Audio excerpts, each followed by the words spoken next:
بسم اللہ الرحمن الرحیم الحمد للہ والصلاة والسلام علی رسول اللہ اما بعد۔ مشاہدین، ہم آپ کی خدمت میں گھروں میں شیطان کو داخل ہونے سے روکنے کا تیسرا حفاظتی ذریعہ لے کر حاضر ہیں، اور وہ ہے گھر میں کثرت سے قرآن کریم کی تلاوت کرنا۔ اور یہ اس لیے کہ قرآن گھر کو خوشبودار اور پاک و صاف رکھتا ہے اور شیطان کو گھر سے نکال بھگاتا ہے۔ اسی طرح گھر میں خشوع اور خضوع کے ساتھ قرآن پڑھنے سے فرشتے گھر کے قریب آتے ہیں۔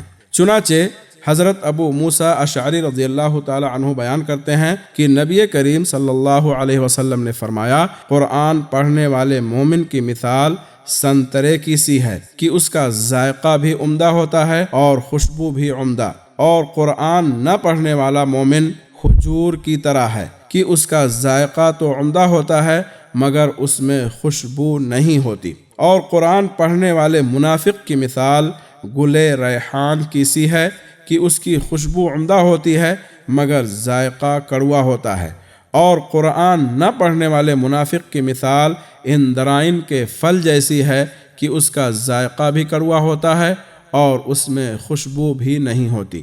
صحیح بخاری اور صحیح مسلم کی روایت ہے۔ اور حضرت ابو سعید خدری رضی اللہ تعالی عنہ سے روایت ہے کہ حضرت اسید بن حضیر رضی اللہ تعالی عنہ ایک رات اپنے کھلیان یعنی کھجور جمع کرنے کی جگہ میں قرآن پڑھ رہے تھے کہ اچانک ان کی گھوڑی بدکنے لگی۔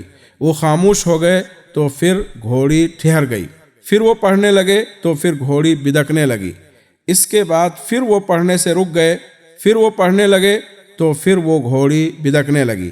حضرت اسید بن حضیر رضی اللہ تعالی عنہ کا بیان ہے کہ میں ڈر گیا کہ کہیں گھوڑی میرے بچے یحییٰ کو کچل نہ ڈالے۔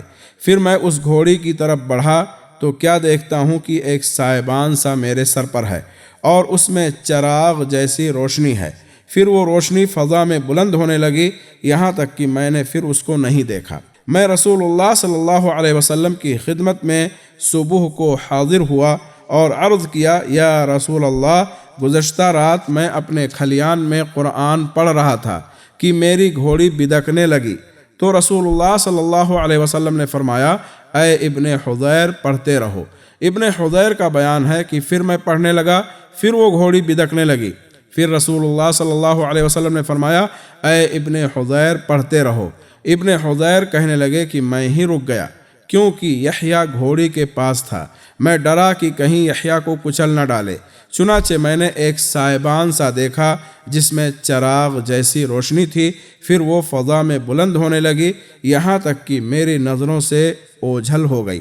تب رسول اللہ صلی اللہ علیہ وسلم نے فرمایا، یہ فرشتے تھے جو تمہاری قرأت سن رہے تھے، اگر تم پڑھتے پڑھتے صبح کر دیتے تو لوگ ان فرشتوں کو دیکھ لیتے اور وہ ان کی نظر سے پوشیدہ نہ رہتے۔ معلوم ہوا کہ ہمیں گھروں میں کثرت کے ساتھ قرآن کریم کی تلاوت کرنی چاہیے، اور گھر والوں میں بھی اور بچوں میں بھی اس کی عادت ڈالنی چاہیے کہ وہ بھی کثرت کے ساتھ قرآن کی تلاوت کریں اور قرآن کا کچھ حصہ حفظ بھی کر لیں، تاکہ ہمارے گھروں میں فرشتے داخل ہوں اور ہمارے گھروں سے شیاطین نکل بھاگیں۔